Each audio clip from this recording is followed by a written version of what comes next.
This is a letter I took to the Montgomery County, Maryland Social Services Office, which is also connected to the state of Maryland. I gave it to Ms. Turner on May 10, 2017, and we also had a long discussion after that, and that also shows up in the subsequent videos. So here it goes. I am sitting in the Montgomery County, Maryland Government Social Services Office. J. Thomas Manger III is not an elected sheriff, but the police chief, part of the same government. There is an active order, though unlawful. Any reasonable person would follow. The order is a no trespass order. This means that I'm not even supposed to be physically here. To add confusion, the trigger seems to be my oral communication. For certain, oral communication and physical presence in combination is prohibited. But then when there was oral communication by phone alone, Manger sent police to my home to arrest me and search my home. Fortunately, this was stopped when a judge denied those applications. The Social Services Office is also an agent of the state of Maryland. Most of the programs are that of the state. In all other counties, the employees are state employees. For all my written communications to the state and county, there was never a response. This continued to the federal agency Social Security, which has great linkage to Maryland government for disability claims. Even when I was able to reach these agencies by phone, they would lie that they never received email and delivery confirmed letters. I was able to reach DHMH via Senator Benjamin Cardin's office, but they would not communicate directly with me. Here also they said nothing received. I will make this a two-way street. I too will deny receipt of all written communication. Then my medical injuries, which these same people caused, limits my speaking to about 10 to a 10-minute conversation.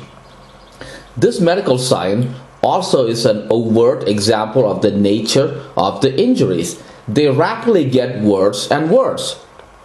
About 9 months ago, a conversation in this office lasted about 1 hour. Gesturing, reading, and writing is also greatly compromised.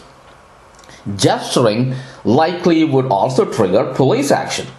What may work is me submitting written items in person. Your side is who is doing all the wrongs, and your side is who owes me the delinquent items listed.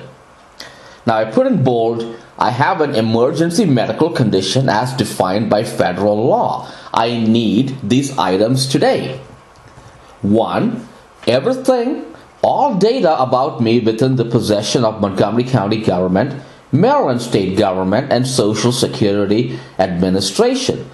A non-exhaustive list of agencies are Montgomery County, Montgomery County Police, DHR, DHMH, Disability Determination Service, this Social Services Office, medstar, the agent of DHMH, and the Medicaid doctors of medstar and DHMH, Dr. Jeffrey Dormu, Dr. Dar, Dr. Anjana Dar, Dr. Anthony McCarthy, Dr. Lawrence Wicker, Dr. Lou Rue, Dr. Asmir Saeed, Dr. Luke Oke, Dr. Shetty, and Dr. Arur Rao. Everything that the Maryland Medicaid Enrollee Handbook says I am owed, including telling me the full nature of my medical condition, giving treatment, and giving records. My right to a Social Security disability hearing using proper standards. That was number 2. The number 3 is my right to a Social Security disability hearing using proper standards that include inputting into the case record the huge package of more than 150 pages that I struggled to put together, and U.S. Post Office says that the office received. All the subpoenas for documents and production of witnesses be acted upon. The fraud that SSA did by changing my application to SSI alone be changed. The fraud that the Social Security Administration did by changing my application for Social Security disability to Social Security, the SSI, the welfare program, should be changed back to the Social Security disability, because I had worked and I qualify for the standard disability. That I get my SSDI benefits going back to 12 months prior to my initial application. All this consistent with the contents of that package. Number 4 is show me all info about your spam emails and phone call harassment. Remove these things immediately. I don't want emails about jobs and dating in Milwaukee. Because of the bodily injuries caused by your crimes and you stealing what's rightfully mine, this type of harassment is causing great bodily injuries and expending my limited resources. A reminder of what you criminals, perverts did that started all this. There is no long-term disabled here. This is long-term, continuous, ongoing crime event. And the injuries, on February 15, 2013, Tom Manger joined a large number of individuals, male and female, all white, with others being accessories, persons from the giant local healthcare entities, MedStar, Inova, Johns Hopkins, Adventist Healthcare, and other local officials to do as follows.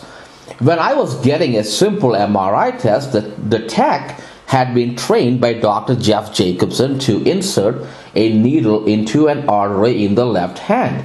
Jacobson is involved in a variety of fraud and other crimes, in some partnering with Johns Hopkins at the suburban hospital. Jacobson is the brain surgeon credited with reducing fluid accumulation in the brain of White House Press Secretary James Brady using non-cutting means and keeping him alive during the initial hours. While I was sealed in the machine, Jacobson entered and did the exact opposite. He sent water into the brain. This is supposed to cause immediate death, but this expert was able to harness out a 50-minute period of the type of unconsciousness where the victim can participate in response to violent pain stimulus and have no memory. This is not some medicated anesthesia. This is profound brain injury. It was not about a normal person who is unconscious or some deep sleep. The injuries changed my status at that time to being a profoundly retarded person or equal to an injured person at the scene of a motor vehicle accident. Sex acts occurred. A major part of this sex crime was to enjoy watching me suffer from the permanent, profound brain injury they created. Jacobson ramped up the water. Miraculously, enough water wouldn't hold in the brain. But the damage had been done. They were convinced that injuries were in place, that the planned catastrophic ends would occur as soon as the same afternoon. So they let me walk out. With those ends still definite, just that it is taking some time, these people are conducting a campaign to finish the job. They do this by disrupting my medical care. Had it been a cover-up scheme alone, they had many options whereby I would have greatly improved. This would have allowed me to be employed and do other normal things, and the catastrophic ends would have been pushed out some 30 years, and no one ever finds out. But being such a perverted sex crime, they wouldn't let go of their ghoulish desires. So, an impairment, disfigurement, suffering, disability all started as a trickle, now a raging river. On March 26, 2013, my doctor, Dr. Sonali Kulkarni of Fairfax, was a major facilitator of this crime, but was not in Bethesda in February 2013. I reported to her that not only I got new symptoms, but it seems there were problems during the MRI. I had a previous claim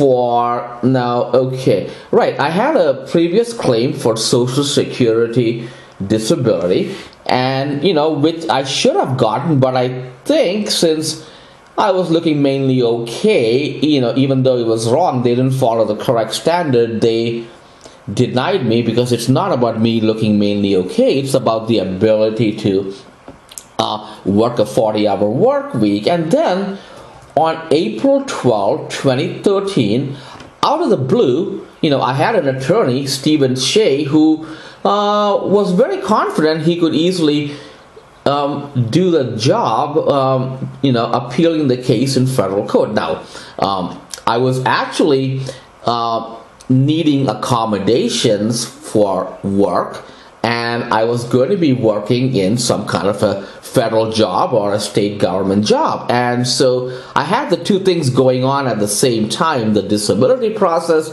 kind of as a backup, and also the employment situation. So I really hadn't made that a big deal about getting my Social Security disability back then with my prior medical condition. I just kind of had it as a backup. But I did realize that I did deserve that thing at that point, because I had rightly earned it. And so at least I would want the benefits, even though I would start working soon. And so out of the blue, Mr. Shea, now it's so coincidental, it's just a few days after Dr. Kulkarni found out that I figured out that something was wrong. Out of the blue, within like 2 weeks later, on April 12, 2013, Mr. Stephen Shea, the attorney who was taking the case, obviously, they went ahead and colluded with him. Out of the blue, he dropped the case without even first talking to me. I checked Shea's other cases. He does what lawyers do in a variety of cases. They don't fight it out of court. They don't fight it in court, but what they do is they use the opportunity to work with the other side to resolve the matter. This would have meant putting the Maryland agency DDS back on the job, using consultative exams, finding out the new injuries. Then with the approval of disability, I get money and I get Medicare, tools that will help me find out what is going on with my health, with the new problem from the crime that occurred. Now, on the same day, this social service office did an unlawful act.